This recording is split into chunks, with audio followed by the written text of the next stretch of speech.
When my phone rang in that hospital waiting room, I thought it was just another check-in call from my daughter, but the coldness in her voice told me everything had changed. Mala, we're flying out to Dubai tomorrow. I already sold your house in Savannah and your Lincoln. We needed the money for Marcus's business. Goodbye. Click. Just like that. 43 years I raised that girl. 43 years of sacrifice, prayer, and unconditional love, and she discarded me like yesterday's newspaper. But I took a deep breath, closed my eyes, and smiled, because there was something my precious daughter didn't know, something her daddy made sure she'd never find out until the time was right. My name is Dorothy Mae Johnson. I'm 73 years old, and I've been a widow for 8 months. My husband, Samuel Johnson, passed away from a stroke while we were getting ready for Sunday service, just like we'd done every week for 45 years. That morning, he'd ironed my church dress, made me coffee with cream and 2 sugars, and kissed my forehead, saying, "You look beautiful, Dot. You always do." Those were his last words to me. Since Samuel passed, my daughter Keisha had been coming around more, or so I thought. 3 times a week, she'd stop by, help me sort through Samuel's things, drive me to the grocery store, sit with me at church. "Mama, you need to take better care of yourself now that Daddy's gone," she'd say with that smile I thought was love. Now I understood it was calculation. The house in Savannah wasn't just any house. Samuel and I bought it in 1982 when Keisha was 12. We scraped and saved every penny from his job at the post office and my work cleaning houses for white families in Bookhead. That house represented everything we'd overcome. Every nail, every board, every room held our sweat and dreams. We raised Keisha there, celebrated every birthday, every graduation, every milestone. Her wedding to Marcus had been in that backyard. And my Lincoln Town car, Lord have mercy, Samuel washed that car every Saturday morning without fail. It was midnight blue, and he kept it shining like new. He'd bought it the year he retired, saying, "Dot, we earned this. We're gonna ride in style." He drove me to church in that car every Sunday for 15 years. His cologne still lingered in those leather seats. When Keisha hung up on me, I sat there on that hard plastic chair in that hospital waiting room, surrounded by sick folks and worried families. And for the first time since Samuel died, I didn't cry. Something strange came over me, a calm I hadn't felt in months, because in that moment, I remembered something I'd completely forgotten about. 3 days before he died, Samuel had given me a thick manila envelope. "Dot, put this in the bottom of your cedar chest. If something happens to me, don't open it right away. Open it when you're ready, when you know you need to." I tucked it away without thinking much about it. After the funeral, with all the grief and the church ladies bringing food and the relatives coming through, I'd just forgotten all about it. But it was there, waiting for me at home. The nurse called my name to come back for my appointment. Dr. Williams examined me and said my pressure was a little high, but nothing serious for a woman my age. I just needed to rest more, eat better, and try not to stress. I nodded and smiled, but my mind was already at home, thinking about that envelope. I took the bus home since I didn't have my car anymore, according to Keisha. But as I sat by the window watching Atlanta go by, I couldn't help but smile. There was something almost poetic about this whole situation. My daughter thought she'd left me with nothing, but what she didn't know was that Samuel, my sweet Samuel, had always been a man who planned ahead, way ahead. The bus dropped me off 3 blocks from home. I walked slowly, taking my time, letting my mind wander through memories. Samuel and I had walked these same streets for decades. We knew every neighbor, every store owner, every crack in the sidewalk. This was our community, our people. And Keisha had sold our house right out under me without even asking. When I got inside, I went straight to our bedroom, the cedar chest set at the foot of the bed exactly where it had been for 40 years. Samuel's grandfather had made it with his own hands back in Mississippi. I opened it slowly, moving aside the quilts my grandmother had made, the baby clothes I'd saved from when Keisha was little, the photos and memories of a lifetime. There at the bottom was the manila envelope, thick and heavy. Samuel had written my name on it in his neat handwriting. "Dorothy Mae Johnson, open when you're ready." I sat on our bed, the bed we'd shared for 45 years, and held that envelope. It was getting dark outside, and the house was filling with shadows that used to scare me but didn't anymore. I opened it slowly, carefully, like unwrapping a precious gift. What I found inside took my breath away. There were legal documents, property deeds, stock certificates, and a handwritten letter from Samuel. My hands trembled as I recognized his handwriting, and tears filled my eyes. My dearest Dot, if you're reading this, I'm already with the Lord. Don't cry for me, baby. I lived a good life with the best woman a man could ask for. Now listen carefully because I need to tell you some things I never told you while I was living. Over the years, I invested our money smart, real smart. We don't just own that house in Savannah. We own 6 other properties across Atlanta, including the apartment building where Keisha and Marcus live. We also own shares in 3 companies that are worth more than you can imagine. You're rich, Dot. You always were rich in spirit, but now you're rich on paper too. I kept it secret because I didn't want Keisha to know. You know our daughter, baby. If she knew we had real money, everything would change. I wanted her to love us for who we are, not what we have. All the papers are here. Everything's in your name through a company I set up called Samuel and Dorothy Enterprises. Mr. Henderson at First National Bank knows all about it. He's been helping me manage everything for years. Call him when you're ready. I love you forever, my beautiful Dot. You're Samuel. I read that letter 3 times, tears streaming down my face. Then I looked at the other documents. Property deeds for houses in different Atlanta neighborhoods, a commercial building downtown, a small strip mall in East Point, and yes, the 20-unit apartment building where Keisha and Marcus lived. There were also bank statements for accounts I never knew existed, numbers that didn't seem real. Samuel had worked for the post office for 40 years, but apparently he'd been investing every extra dollar we had, every tax return, every bonus, every penny we saved. He'd multiplied it quietly. According to the papers, that apartment building had been in our name for 12 years. Keisha had been paying rent to a management company, never knowing her own parents owned the building. Samuel had set it up that way on purpose. I sat there in the dark, holding those papers, and I started to laugh. Not a bitter laugh, but the kind of laugh that comes when you realize God has a sense of humor. My daughter thought she left me with nothing, but what she didn't know was that Samuel, my sweet Samuel, had always been a man who planned ahead, way ahead. That night, I couldn't sleep. I walked through every room of my rental house, touching the furniture Keisha had always said was too old-fashioned, looking at the family photos she'd always wanted me to take down.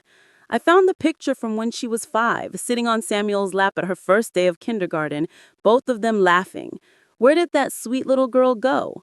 When did she become the woman who could abandon her own mother with a 2-minute phone call? The phone rang early the next morning. It was Keisha again, and her voice had that fake sweetness she used when she wanted something. Mama, how are you feeling?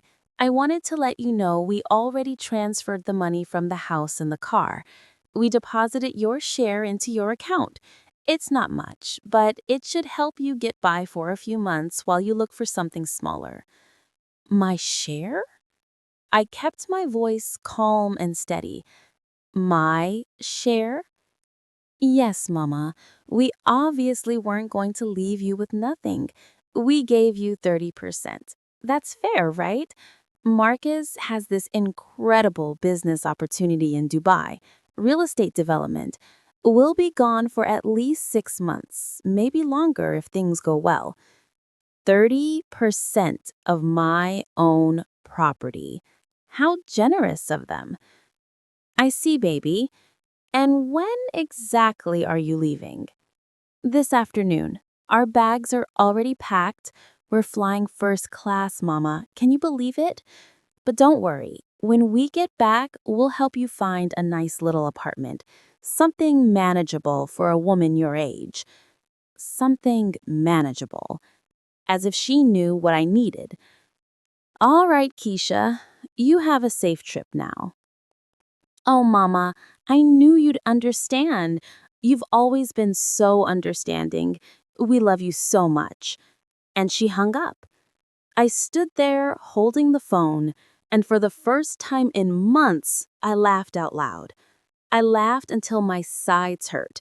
The situation was so absurd, it was almost funny. My daughter had robbed me, talked down to me, and planned a luxury vacation on money she thought was hers, all while I was sitting on a fortune she knew nothing about. But what hurt wasn't the money, it was how easily she'd erased me from her life. 43 years of sacrifice, of working 2 jobs so she could have dance lessons and nice clothes. 43 years of putting her first, and she dismissed me with a phone call. I checked my bank account online. Sure enough, they deposited an amount that probably seemed generous to them.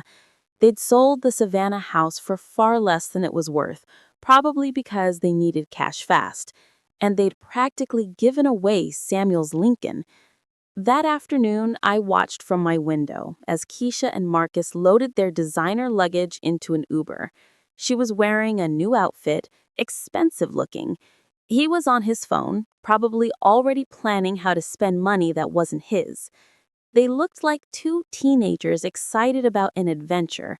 They never looked toward my window, never said goodbye in person. When they drove away, I made myself a cup of tea and spread Samuel's documents across the kitchen table. I had decisions to make. I could call a lawyer right now, reclaim everything, and destroy them legally. But something told me there was a better way, a way that would actually teach Keisha something. I called the number on Samuel's letter, Mr. Henderson at First National Bank. "Mrs. Johnson," he said warmly when his secretary put me through. "I've been expecting your call. Samuel told me that when you were ready, you'd reach out. I'm so sorry for your loss. Your husband was a brilliant man and a dear friend." "Thank you, Mr. Henderson. I found Samuel's papers. I need to understand what I'm looking at here." "Of course. Can you come to my office tomorrow morning? We have a lot to discuss." That night, for the first time since Samuel died, I slept soundly. I dreamed of him sitting in his favorite chair, reading the newspaper like he did every morning. When he looked up and saw me, he smiled and said, "It's about time, Dot. Time to show our daughter what you're made of." I woke up with something I hadn't felt in 8 months. Purpose. For the first time since losing Samuel, I had a clear direction. I wasn't just going to get back what was mine. I was going to teach my daughter a lesson she'd never forget. The next morning, I dressed carefully. I put on my burgundy dress, the one Samuel always said made me look regal. I did my hair, put on my good earrings, and when I looked in the mirror, I saw a woman I hadn't seen in a long time. A strong woman, a woman who wasn't going to be pushed around. Mr. Henderson's office was downtown in one of those tall glass buildings. The elevator ride up to the 15th floor gave me time to say a little prayer. "Lord, guide me in this. Help me do right by Samuel's memory and teach my child what she needs to learn."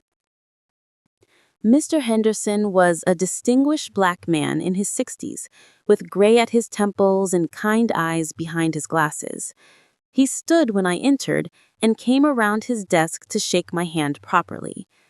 "Mrs. Johnson, it's an honor to finally meet you under these circumstances. Samuel spoke of you constantly. He was so proud of building this legacy for you." He gestured to a chair and I sat down. He had clearly been preparing for this meeting. There were folders spread across his desk, all labeled with different property addresses and investment accounts. "Let me start by saying this, Mrs. Johnson. Your husband was one of the smartest investors I've ever worked with. He started small, buying a duplex in 1978 with money you both saved. He rented it out, saved those profits, and bought another property, then another. He was patient, strategic, and he never took unnecessary risks." "Samuel never told me about any of this," I said, still trying to process it all. "He wanted to protect you from worry. He also wanted to protect your daughter from knowing too much too soon. He was very specific about that. He said, and I quote, 'Keisha needs to make her own way in this world. If she knows we have money, she'll never learn the value of hard work.'" Mr. Henderson opened the first folder. Let me walk you through what you own. First, the apartment building where your daughter lives. 20 units, all rented, generating approximately $18,000 per month in income after expenses. $18,000 a month? I nearly choked on my water. Yes, ma'am. That's just one property. You also own 3 single-family homes in Grant Park, 2 duplexes in East Point, and a commercial building downtown that's leased to a law firm. He opened another folder. Then there are the investments. Samuel put money into index funds, blue chip stocks, and some carefully selected growth companies. The total value of your investment portfolio is approximately $2.3 million. I had to grip my chair. $2.3 million. Yes, ma'am. Combined with the property values and rental income, your total net worth is approximately $4.7 million. I had to. Mrs. Johnson, are you all right? Can I get you some water? I'm fine, Mr. Henderson. Just trying to take this all in. My daughter just sold my house in Savannah because she thought I needed the money. Mr. Henderson's expression darkened. Yes, Samuel mentioned you owned that property. Do you have the deed? It's in the envelope he left me. Then that sale was fraudulent. The house wasn't hers to sell. We can reverse that transaction immediately and pursue legal action against her for fraud. I held up my hand. No, not yet. I don't want legal action. I want something else. What do you need, Mrs. Johnson? I need to get my properties back, quietly. I need control of everything Samuel left me, and I need my daughter to never know I'm behind it. Not yet. Mr. Henderson studied me for a long moment, then smiled. I understand. You want to teach her a lesson. I want her to learn what it means to hit rock bottom, to understand the value of family, of respect, of consequences. If I just swoop in and fix everything, she'll never learn. Your husband told me you were the wisest woman he ever met. Now I see why. All right, Mrs. Johnson, let's talk strategy. We spent the next 2 hours going over every detail. Mr. Henderson would quietly nullify the fraudulent sale of my Savannah house. He'd help me gain direct control of all my properties, especially the apartment building where Keisha lived. And he'd make sure nobody knew I was behind any of it. This will take a few weeks to process everything properly, he said, as we wrapped up. But I'll keep you updated every step of the way. One more thing, Mr. Henderson. The Lincoln. Can we get that back too? That might be trickier, but let me see what I can do. If your daughter had power of attorney to sell it, we'll need to prove that authority was obtained fraudulently. I remembered signing some papers Keisha brought me a few weeks after Samuel died. She said they were for the funeral expenses and insurance claims. I'd been so grief-stricken, I'd signed without reading carefully. She had me sign papers when I was grieving. I didn't know what they were. That's coercion. We can work with that. Let me make some calls. When I left Mr. Henderson's office, I felt like a different woman. I walked through downtown Atlanta with my head high, watching the business people rush past, everyone caught up in their own dramas and struggles. I had my own drama now, but this time, I was in control. I stopped at Pascal's for lunch, sitting in the same booth where Samuel and I used to eat after church on Sundays. The waitress, Miss Carla, recognized me. Dorothy May! Girl, where you been? We haven't seen you since Samuel passed. How you holding up? I'm doing better, Carla. Much better. That's good, baby. That's real good. You want your usual? Yes, ma'am. Fried chicken, greens, and mac and cheese. As I ate, I thought about Samuel. How he'd worked that post office job for 40 years, never complaining, always providing. How he'd come home tired but still found energy to help Keisha with her homework, to take me dancing on Saturday nights, to serve at church on Sundays. He'd been building an empire in silence, and I never knew. The next few weeks were the strangest of my life. On the surface, I was Dorothy Mae Johnson, poor widow who'd been abandoned by her only child. But underneath, I was quietly taking back everything that belonged to me. Mr. Henderson called me every few days with updates. The Savannah house sale had been nullified. The buyers were decent people who understood they'd been part of a fraudulent transaction. They got their money back, and the house was mine again. The Lincoln was trickier, but Mr. Henderson was working on it. I decided to stay in my rental house for now. It was actually mine too, as it turned out. Samuel had bought it years ago as an investment property, and when my lease came up for renewal, the management company had just kept charging me rent without realizing I owned the building. Mr. Henderson had a good laugh about that. Every morning, I'd wake up, make my coffee the way Samuel taught me, and sit on the porch watching the neighborhood come to life. My neighbors would wave and ask how I was doing. They all knew Keisha had gone to Dubai, leaving me behind. Miss Geneva from next door came by one afternoon with a sweet potato pie. "Dorothy, baby, I heard about what Keisha did, selling your house and taking off like that. I just want you to know if you need anything at all, you just holla." "Thank you, Geneva. You're too kind." "That girl of yours, I don't know what got into her. We all thought she was different, but I guess money changes people." "It surely does," I said, taking a bite of that delicious pie. "How are you making it? You got enough to eat? I know Samuel's pension wasn't much." If she only knew. "I'm managing just fine, Geneva. The Lord provides." "Amen to that. Well, you know where I am if you need me." These conversations happened constantly. At church, at the grocery store, at the beauty shop. Everyone spoke to me with pity, assuming I was barely scraping by. And I'd nod and smile and thank them for their concern. But inside, I was enjoying this little performance. It was like living a secret life. Sister Williams from church pulled me aside one Sunday after service. "Sister Dorothy, the ladies' auxiliary wants to take up a collection for you. We know times are hard." "Oh, Sister Williams, that's not necessary."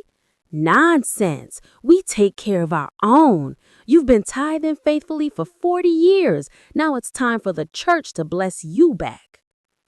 I couldn't tell her that my tithes alone could probably fund the church for a year. "If it'll make you feel better, Sister Williams, but I want any money collected to go to someone who really needs it. Maybe Sister Patterson. I heard her grandson needs help with his medical bills." "You've got such a good heart, Dorothy Mae. Even when you're struggling, you're thinking of others." The irony wasn't lost on me. Mr. Henderson called on a Wednesday morning with good news. "Mrs. Johnson, I have excellent news. We've completed all the paperwork. You now have direct control of every property, every investment, everything Samuel left you. I'm also happy to report that we recovered your Lincoln. The buyer was actually a client of mine, and when I explained the situation, he agreed to return it for a small compensation." "That's wonderful, Mr. Henderson. Thank you." "There's one more thing. Your daughter's building, the one where she lives. I've been reviewing the management company's records. Did you know her husband Marcus has been taking out loans using their apartment as collateral?" My heart sank. "What kind of loans?" "Substantial ones. Over $80,000. The problem is he doesn't own the apartment. He's been committing fraud. When the banks discover this, there's going to be serious legal trouble." "How long before they find out?"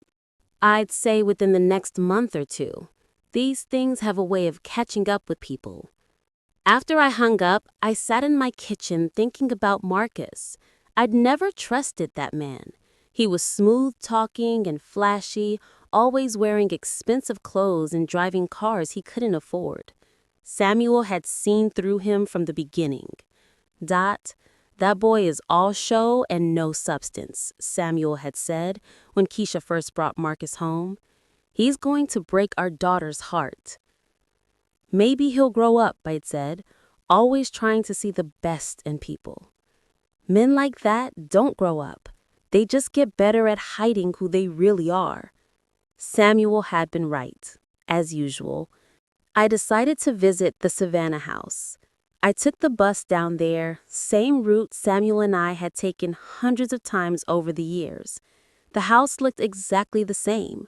Cream-colored with black shutters, a front porch with rocking chairs, a magnolia tree in the front yard that Samuel had planted when we first moved in. I sat in those rocking chairs for an hour, remembering. Summer barbecues with neighbors, Keisha playing in the yard with other children, Samuel and me sitting out here on warm evenings talking about our dreams and plans. This house held 40 years of memories, and Keisha had tried to sell it all for a trip to Dubai. A woman came out from next door. It was Mrs. Palmer, who'd lived there since before we bought the house. "Dorothy Mae Johnson, is that really you?" "Yes, ma'am, Mrs. Palmer. Just visiting." She came over and sat in the other rocking chair. "I heard what happened. That young couple who bought the house told me the whole story. Said the sale got reversed because it wasn't legal.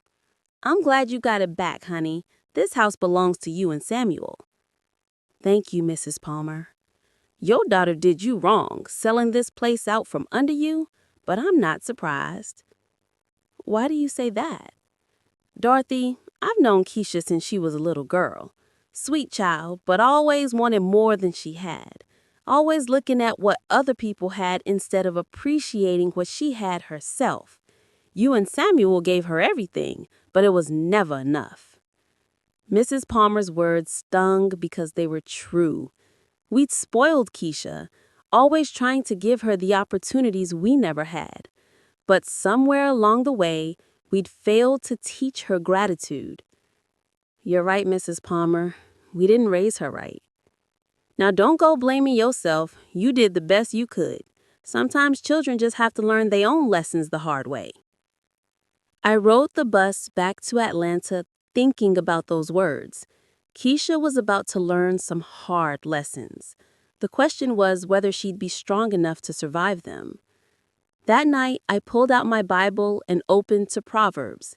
Samuel used to read me a proverb every night before bed. I found one that seemed appropriate. "Pride goes before destruction, and a haughty spirit before a fall." Keisha's pride had led her to abandon me. Her haughtiness had made her think she could take what wasn't hers. Now, the fall was coming. 2 weeks later, I got a call from an Atlanta number I didn't recognize. "Mrs. Johnson, this is Detective Williams with the Atlanta Police Department, Financial Crimes Unit." My heart stopped. "Yes?" "We're investigating some fraudulent loan applications and your daughter's name has come up. We understand she's out of the country right now, but we need to speak with her when she returns. Do you know how to reach her?" "She's in Dubai. I don't have a contact number for her." "I see. Well, when she returns, please have her contact us immediately. The longer she waits, the worse the situation gets." After I hung up, I sat in my kitchen thinking about Marcus. I'd never trusted that man. He was smooth-talking and flashy, always wearing expensive clothes and driving cars he couldn't afford. Samuel had seen through him from the beginning. "Dot, that boy is all show and no substance," Samuel had said when Keisha first brought Marcus home. "He's going to break our daughter's heart." "Maybe he'll grow up," I'd said, always trying to see the best in people. Men like that don't grow up. They just get better at hiding who they really are. Samuel had been right, as usual.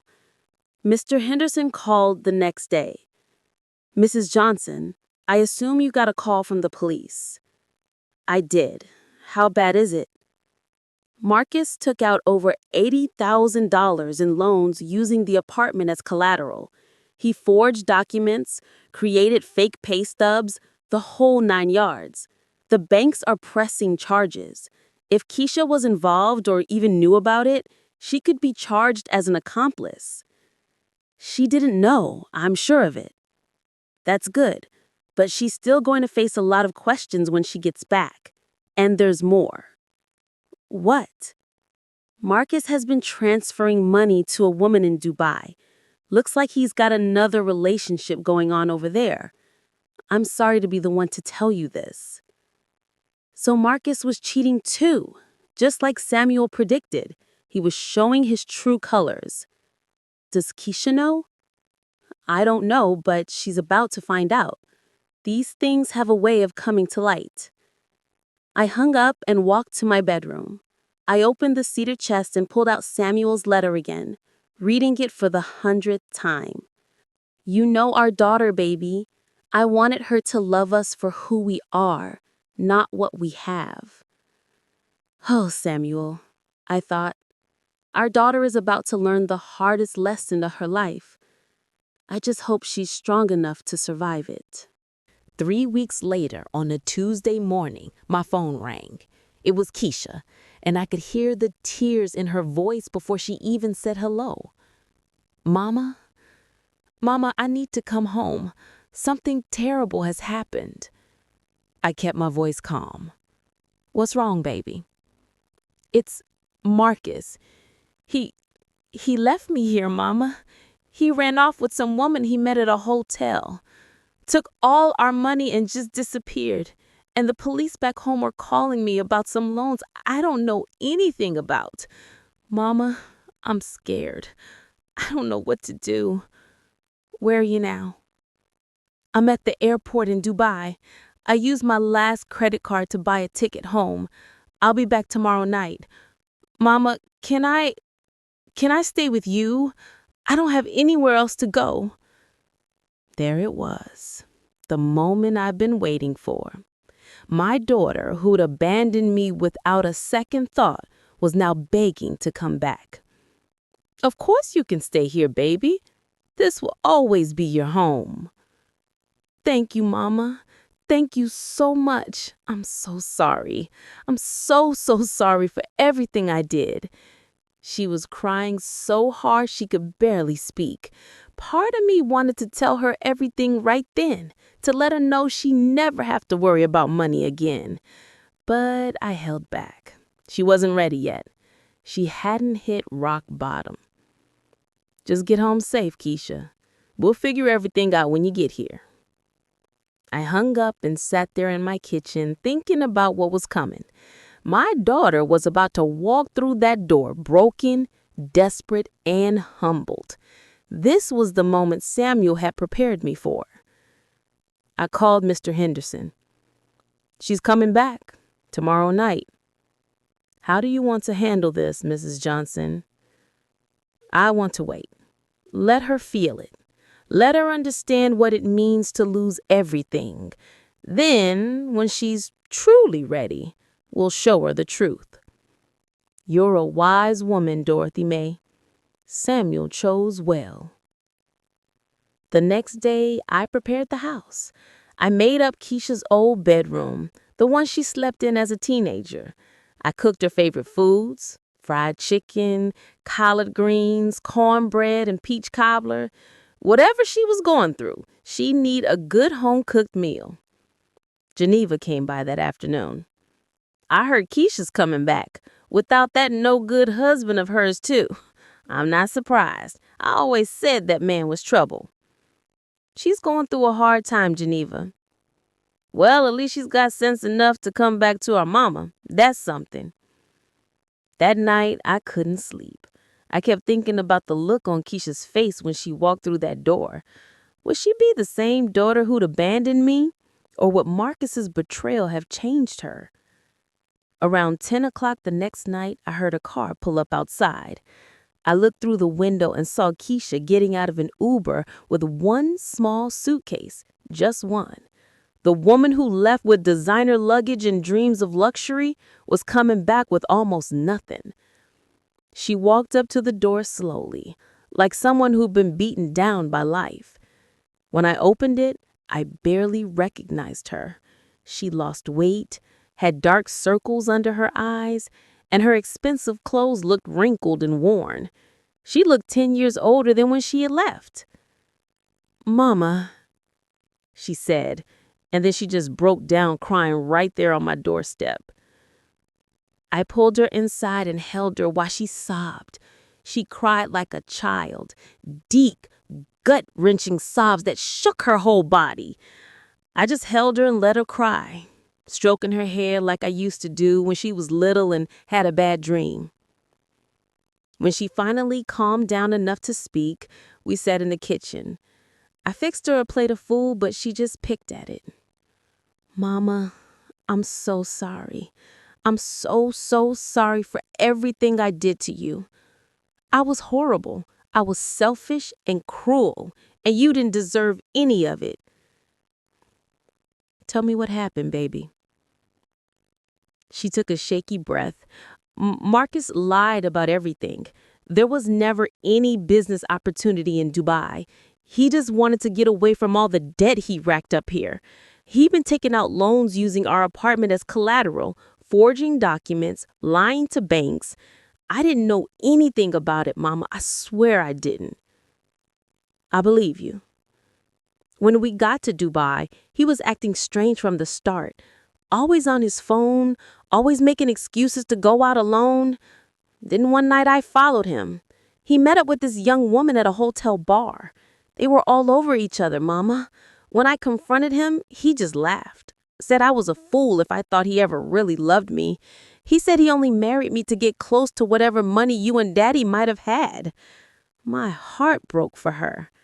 No matter what she'd done to me, she was still my daughter, and nobody deserved that kind of cruelty.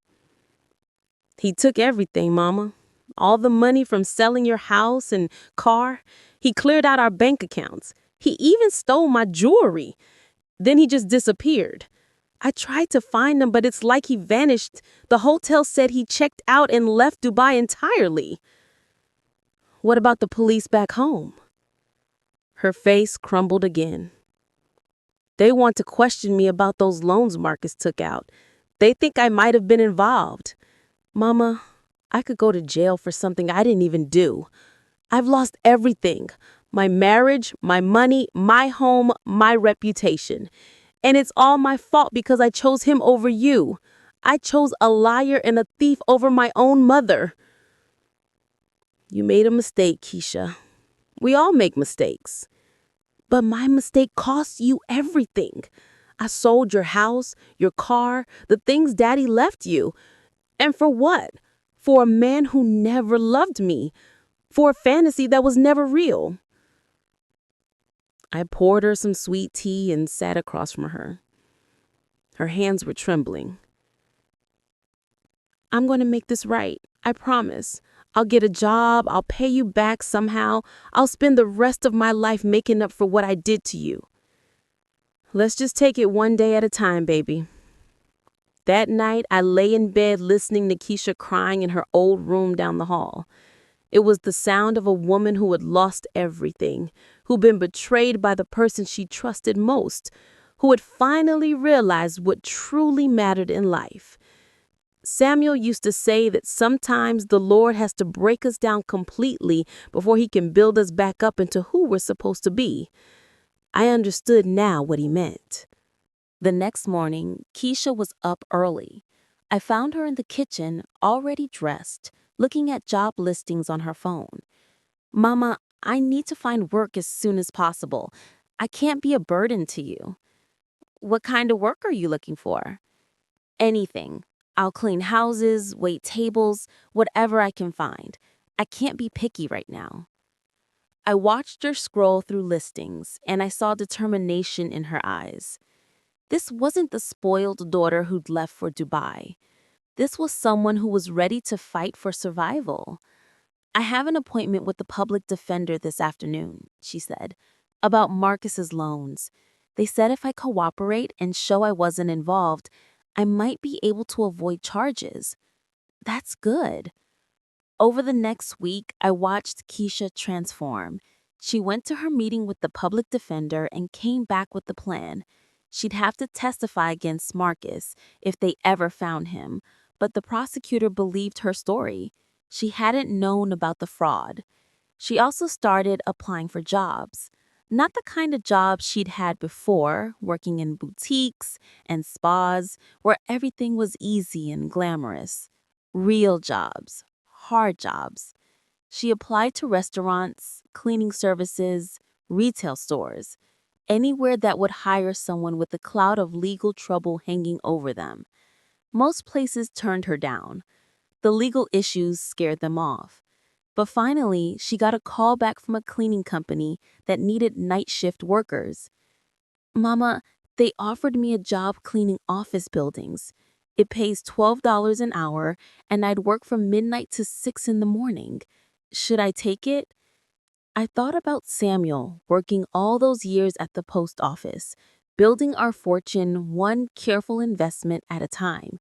He'd always said honest work was nothing to be ashamed of. If you want it, take it. It's not what I'm used to. Maybe that's exactly why you should take it. She started that job the following Monday. I watched her put on the company uniform, simple navy blue pants and a polo shirt, and head out into the night. My daughter, who used to wear designer clothes and look down on working class people, was now one of them. When she came home that first morning, she was exhausted. Her feet hurt, her back ached, and her hands were raw from cleaning chemicals. But there was something different in her eyes. Pride, maybe, or dignity. How was it? I asked, fixing her breakfast. Hard, really hard. But Mama, the other women I work with are amazing. There's this lady, Miss Rosa. She's 60 years old and has been cleaning offices for 20 years.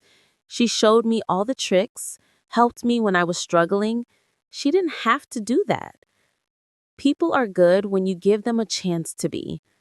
Miss Rosa told me something that really hit me. She said, there are two types of people doing this work. The ones who never had opportunities, and the ones who had opportunities but threw them away. She asked me which one I was. I told her the truth, that I had everything and ruined it all by following a worthless man. Keisha took a bite of her eggs and looked at me with tears in her eyes. You know what she said?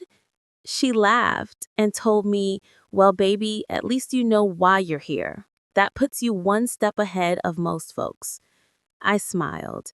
Miss Rosa sounded like a wise woman. Mama, I've been thinking. I want to go back to school, get my degree in social work.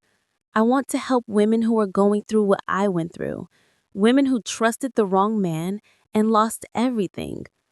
That's a beautiful dream, Keisha. But I can't afford school right now. I need to save money, pay off my debts, get my life together first. It might take years. I wanted so badly to tell her right then that money wasn't a problem, that I could pay for her education 10 times over. But I held my tongue. She wasn't ready yet. Mr. Henderson called me that afternoon while Keisha was sleeping. Mrs. Johnson, I have news about Marcus. What kind of news? The police found him in Morocco. He's been arrested for fraud. Multiple counts. He'll be extradited back to the States within the month. And Keisha? The prosecutors have cleared her completely. They have evidence that Marcus forged her signature on all the loan documents. She's not being charged with anything. Relief flooded through me. Thank God. There's more. The banks are going after Marcus for the full amount of the fraudulent loans plus penalties. He's looking at serious prison time, 5 to 10 years probably. What about the money he stole from the house and car sale? That's trickier. He spent most of it, but we can pursue a civil suit once the criminal case is settled. We might recover some of it. After I hung up, I sat there thinking about Marcus rotting in a Moroccan jail, then coming back to face American justice. Part of me felt satisfaction, but mostly I just felt sad for Keisha. for the years she'd wasted on that man. That evening, I told Keisha about the call. Marcus was arrested in Morocco. They're bringing him back to face charges. She didn't react the way I expected. She didn't cry or get angry. She just nodded slowly. Good. He needs to face what he did. The prosecutors cleared you completely. You're not being charged with anything. She closed her eyes and took a deep breath. Thank you, Jesus. Thank you. How do you feel about Marcus being arrested?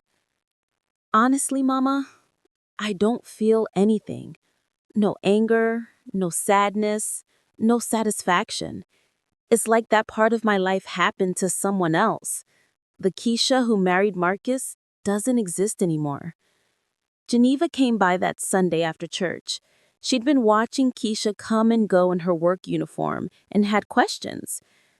Dorothy, is that child of yours really working a cleaning job? She is. At night? Midnight to 6 in the morning. Geneva shook her head. Never thought I'd see the day. That girl used to act like she was too good for regular work. People change, Geneva, especially when life humbles them. Well, I'll give her credit. She's not sitting around feeling sorry for herself. She's out there working hard, trying to make things right.